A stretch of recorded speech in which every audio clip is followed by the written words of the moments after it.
bonjour à tous. Bienvenue à nouveau. Merci de nous rejoindre aujourd'hui. Nous avons une toute nouvelle histoire à partager avec vous. Alors, commençons. Imaginez ceci, c'est une soirée tout à fait ordinaire chez moi. Mon fils Caleb est à l'étage, en train de terminer ses devoirs. Pendant ce temps, il n'y a que moi et Lorraine, ma femme depuis 6 ans. Assis à la table du dîner, j'aimerais dire que nous avions une conversation profonde et significative, mais en vérité, c'était un silence total. Elle touchait à peine à son repas, se contentant de le pousser avec sa fourchette, comme perdue dans ses pensées. Au début, j'ai supposé qu'elle avait peut-être eu une journée difficile ou qu'elle était simplement fatiguée. Mais la façon dont elle évitait mon regard, quelque chose n'allait pas. Alors, j'ai fini par parler. Tout va bien, elle s'est arrêtée, puis m'a regardé, et c'est à ce moment-là que tout a changé. Je pense qu'on devrait essayer un mariage ouvert, a-t-elle dit. Je le jure. Pendant 1 seconde, j'ai cru avoir mal entendu. J'ai cligné des yeux, mon cerveau cherchant à comprendre ce qu'elle venait de dire. Quoi ? Elle n'a même pas hésité ni ri. Elle s'est simplement adossée à sa chaise, les bras croisés, et a dit « Je pense juste qu'on devrait peut-être avoir plus de liberté, explorer des choses, ça pourrait renforcer notre relation. » Renforcer. Mon esprit s'emballait. Mais en même temps, tout semblait ralentir. Il n'y avait aucune honte dans sa voix, pas de culpabilité. Ce n'était pas comme si elle testait les os ou s'inquiétait de ma réaction. Elle avait déjà pris sa décision, et c'est ce qui me faisait le plus peur, j'aurais pu exploser sur place. Exiger de savoir ce qu'elle pensait. S'il y avait déjà quelqu'un d'autre, si j'étais le dernier à la prendre, mais je ne l'ai pas fait. Au lieu de cela, je suis resté assis un moment. Quand j'ai enfin parlé, ma voix était calme, posée. Ce n'est pas le mariage pour lequel je me suis engagé. Je gardais mes yeux fixés sur les siens. Si t'es fatigué de ça, dis-le clairement. Elle n'a pas scellé, n'a pas vacillé. Elle a simplement haussé les épaules et dit « Je savais que tu dirais ça ». Puis, comme si de rien n'était, elle s'est levée, a pris son assiette et est partie. C'était comme si elle avait déjà tourné la page dans sa tête, et c'est là que j'ai réalisé. Ce n'était pas une conversation, ce n'était même pas une demande, c'était une décision qu'elle avait déjà prise. Elle ne voulait pas savoir ce que j'en pensais. Elle m'informait tout simplement. Plus tard, j'ai découvert d'où cela venait. Lorraine avait une amie qui avait fait la même chose, convainquant son mari d'ouvrir leur mariage tout en gardant son argent, sa maison et sa stabilité. Et Lorraine, elle avait observé, attendu, s'imaginant dans la même situation, elle voulait le meilleur des deux mondes, un mari pour la sécurité, d'autres hommes pour l'excitation. Et le pire, c'est qu'elle pensait vraiment que j'accepterais. Le lendemain matin, je me suis réveillé dans un silence inhabituel. Pas de « bonjour » de la part de Lorraine, juste le silence. Quand je suis entré dans la cuisine, elle était déjà là, un café à la main, en train de scroller sur son téléphone comme si je n'étais même pas dans la pièce. J'ai attendu un signe, un regard, un hochement de tête, un mot, rien. D'habitude, on échangeait au moins un simple « passe une bonne journée » avant de partir au travail. Pas là, pas aujourd'hui. Quand j'ai fini par dire « bonjour », elle n'a même pas levé les yeux, se contentant de prendre une gorgée de café tout en continuant à scroller. Ce jour-là, au travail. J'ai vérifié mon téléphone plusieurs fois, espérant peut-être un message anodin d'elle. Rien, pas de nouvelles, pas de message pour prendre de mes nouvelles. Pas de questions sur ma journée, c'était comme si je n'existais pas. Ce soir-là, au dîner, la distance entre nous semblait physique. Comme un mur entre nos chaises à la table, j'ai essayé de lui parler. Mais ses réponses étaient courtes, sèches et sans vie. Ok. Ouais, c'était tout ce que j'obtenais. La femme avec qui j'avais partagé ma vie pendant 6 ans me traitait maintenant comme un étranger. Et le pire, c'est qu'elle semblait s'en moquer. Au cours des jours suivants, son attitude distante s'est transformée en quelque chose de pire. Lorraine a cessé de faire semblant. Si elle ne m'ignorait pas, elle était ouvertement irrespectueuse, assise sur le canapé à côté de moi, envoyant des messages à quelqu'un et souriant à son téléphone comme une adolescente amoureuse. Je voyais l'éclat sur son visage, la façon dont ses doigts tapaient rapidement, comme si elle était totalement absorbée par sa conversation. Quand je lui ai demandé « À qui parles-tu » Elle a levé les yeux au ciel et marmonné. « À personne. Personne. » Vraiment, elle a commencé à sortir plus souvent, à s'habiller comme si elle était célibataire, avec des tenues sophistiquées, prenant plus de temps pour se coiffer et se maquiller. Si je lui demandais où elle allait, ses réponses étaient au mieux vagues. « Avec des amis » disait-elle en enfilant ses talons. Si j'insistais pour avoir des détails, elle attrapait son sac et marmonnait. « Pourquoi tu t'en soucies ?» Avant de claquer la porte. Certaines nuits, elle ne rentrait pas du tout, pas de message, pas d'appel, pas d'explication. Le lendemain matin, Elle rentrait comme si de rien n'était. Allait directement à la salle de bain et se glissait dans le lit sans un mot. Je sentais l'odeur d'alcool, mais je gardais mon calme, car je savais ce qui se passerait si je disais quelque chose. Elle lèverait les yeux au ciel, rirait à ma face et me dirait que j'étais paranoïaque. Une nuit, quand j'en ai eu assez, je me suis posté dans l'embrasure de la porte alors qu'elle rentrait, les bras croisés. « Lorraine, il faut qu'on parle. » Elle m'a regardé, a esquissé un sourire narquois.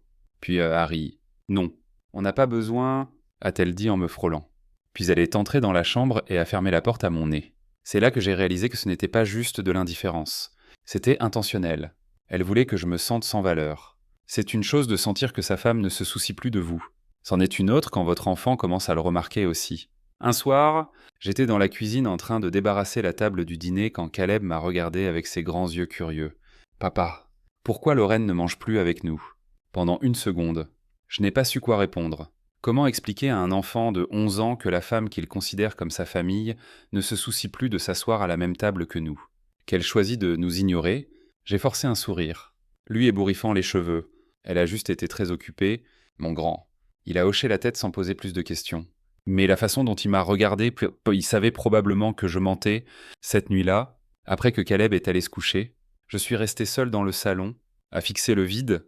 Je me sentais comme un fantôme dans ma propre maison, comme si je disparaissais lentement. Et Lorraine n'avait même pas la décence de faire semblant de s'en soucier. J'ai atteint mon point de rupture une nuit. Il était tard. 2 heures du matin précisément. Quand je me suis réveillé au son de petits rires étouffés à côté de moi, au début, j'étais désorienté, à moitié endormi. J'ai tourné la tête, clignant des yeux dans l'obscurité, et là était Lorraine, allongée à côté de moi dans le lit, l'écran de son téléphone éclairant faiblement la pièce. Son visage était illuminé. Je n'ai rien dit au début, je l'ai juste observé. Elle envoyait des messages à quelqu'un, scrollant, rien doucement pour elle-même. Totalement inconsciente que j'étais réveillé, ou peut-être le savait-elle. Mais elle s'en moquait. Quelque chose en moi s'est brisé à ce moment-là. Jusqu'à cet instant, j'avais tenu bon, essayant de rationaliser son comportement, me disant que c'était peut-être juste une phase, mais la voir à ce moment-là, sourire à un autre homme, à travers un écran tout en étant allongé dans notre lit, m'a fait comprendre une chose très claire. Elle ne reviendrait pas, et plus encore, elle pensait que je resterais là à l'accepter. Plus maintenant, je me suis dit que je refusais d'être un bouche-trou. Le lendemain matin, pendant que Lorraine dormait encore, j'ai pris une décision, je n'allais pas simplement partir. J'allais partir avec un plan. À partir de ce moment, j'ai commencé à tout documenter. Chaque nuit où elle rentrait tard sans explication, chaque fois qu'elle ignorait mes questions avec un « Pourquoi tu t'en soucies ?» Désinvolte. Puis, j'ai eu ma chance. Lorraine a laissé son téléphone sans surveillance pendant quelques minutes. Et je l'ai pris, j'ai ouvert ses messages, pris des captures d'écran de chaque conversation qu'elle avait avec les hommes avec qui elle flirtait, et me les suis envoyés. J'ai gardé les preuves, car je n'allais pas la laisser déformer l'histoire quand je partirais. Ensuite, j'ai pris la prochaine étape. J'ai contacté un avocat. Je voulais connaître mes options et ce que je devais faire pour m'assurer que tout était en place avant de partir. Je ne me contentais pas de m'en aller. Je m'assurais que Lorraine n'aurait plus aucun contrôle sur moi une fois que je serais parti. Après cela, j'ai parlé à mon patron. Cela faisait un moment que je voulais être transféré dans un autre état, mais je n'avais jamais franchi le pas à cause de Lorraine. Maintenant, cette hésitation avait disparu. Mon patron a approuvé presque immédiatement. La dernière chose que j'ai faite, c'est de sécuriser un appartement dans ma nouvelle ville. Tout était prêt, une nouvelle vie m'attendait. Il ne me restait plus qu'à attendre le moment parfait. Partir n'était pas quelque chose que je pouvais faire du jour au lendemain. Je devais être patient et observer, et ce que j'ai vu n'a fait que confirmer ma décision. Lorraine s'enfonçait encore plus dans son égoïsme. Elle ne faisait même plus semblant. Elle ne faisait aucun effort pour cacher son désintérêt. Son manque de respect, elle partait quand elle voulait et revenait quand ça lui chantait. Si je posais une question, elle me regardait comme si je l'ennuyais. Et Caleb, elle le remarquait à peine. Bien qu'il ne soit pas son enfant biologique, c'était comme s'il n'existait pas pour elle. Elle était tellement concentrée à poursuivre la vie qu'elle pensait mériter, qu'elle se moquait même du garçon qui vivait sous le même toit qu'elle. C'est là que j'ai su qu'il était temps de partir. Lorraine s'est probablement réveillée tard, le matin où nous sommes partis. Elle s'était habituée à sa routine. Dormant tard, prenant son temps avant de sortir du lit, sachant qu'elle n'avait pas à se presser pour quoi que ce soit. Mais ensuite, elle aurait remarqué quelque chose. La maison était trop silencieuse. Peut-être qu'au début, elle n'y aurait pas prêté attention, mais en se déplaçant dans la maison, elle aurait remarqué les petits détails. Elle aurait trouvé la pièce finale en entrant dans la cuisine pour son café du matin. qu'elle prend tous les matins, j'ai posé l'enveloppe sur le comptoir de la cuisine, juste à côté de la machine à café. Je savais qu'elle la trouverait là. Au moment où elle tendrait la main pour sa première tasse de la journée, à l'intérieur, les papiers du divorce. Et juste au-dessus, une petite note autocollante de mon écriture. J'espère que tu trouveras la liberté que tu voulais. Je ne peux qu'imaginer sa réaction. Je ne savais pas... Et honnêtement, je m'en moquais, car il n'y avait plus besoin. Après mon départ, Lorraine n'a jamais appelé, pas une seule fois. Elle n'a jamais tendu la main, faisant semblant de se soucier. S'il y avait une partie d'elle qui me manquait, ou même la vie que nous avions construite ensemble, ce n'était pas assez pour qu'elle décroche son téléphone. Elle s'en moquait. La seule fois où j'ai enfin eu de ses nouvelles, c'était par l'intermédiaire d'un avocat. Pas un appel, pas un message, une demande légale formelle avec son nom estampillé en bas. Et que voulait-elle? De l'argent? Elle ne voulait pas savoir comment j'allais, elle ne voulait pas réparer les choses. Elle voulait juste un paiement. Lorraine n'était pas intéressée à se battre pour Caleb.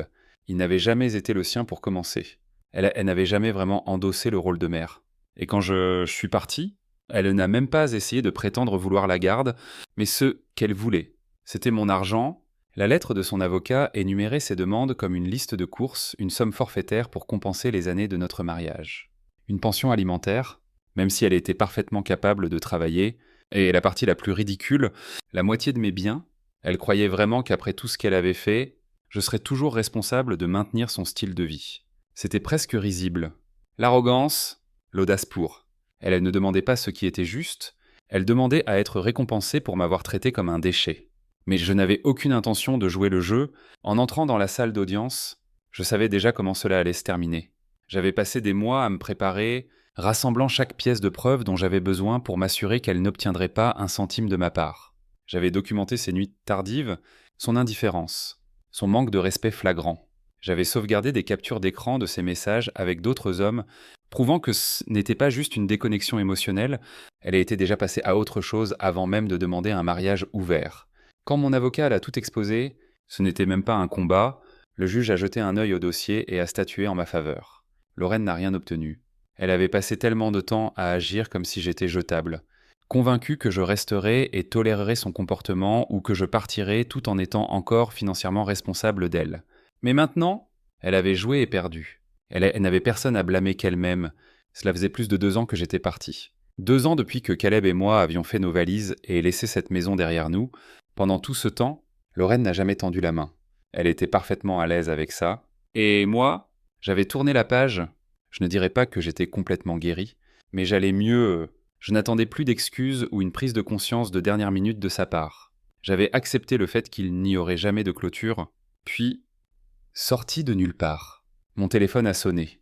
J'étais en train de préparer le dîner quand j'ai vu son nom s'afficher à l'écran. Lorraine. Je n'avais aucune idée pourquoi je n'avais pas supprimé son numéro. Pendant 1 seconde, je l'ai juste fixé, mes doigts planant au-dessus de l'écran, hésitant à répondre ou à laisser sonner. Que pouvait-elle bien vouloir maintenant? Une partie de moi le savait déjà.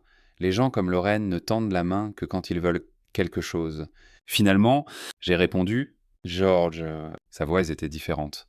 Il n'y avait plus cette confiance qu'elle portait autrefois, ni cette désinvolture qu'elle avait quand elle s'était éloignée de notre mariage. Je n'ai rien dit, j'ai juste attendu, je voulais juste dire que je suis désolé, j'ai laissé les mots flotter entre nous. Je pouvais entendre l'hésitation dans sa respiration, comme si elle n'était pas sûre que j'allais raccrocher ou l'écouter. J'ai été égoïste, a-t-elle continué. Sa voix à peine plus qu'un murmure. Je pensais que tu serais toujours là, je ne pensais pas que tu partirais vraiment... J'ai fermé les yeux, inspirant profondément, la prise de conscience arrivait bien trop tard. Puis, après une longue pause, elle a dit les mots que je savais qu'elle dirait. Tu me manques... Je n'ai rien ressenti. Pas de colère, pas de tristesse, rien... J'ai expiré, ma voix calme, posée. Est-ce que je te manque? Ou est-ce que c'est le fait que je t'aimais même quand tu ne le méritais pas? Le silence à l'autre bout du fil m'a dit tout ce que j'avais besoin de savoir. Elle a essayé encore, sa voix se brisant. George, s'il te plaît. Mais j'avais déjà pris ma décision. Je n'étais plus cet homme, celui qui attendait, qui espérait, qui se laissait reléguer au second plan dans son propre mariage. Lorraine, j'espère que tu guériras. Mais je ne reviendrai pas. J'ai raccroché. Pour la première fois en des années, je me suis senti libre.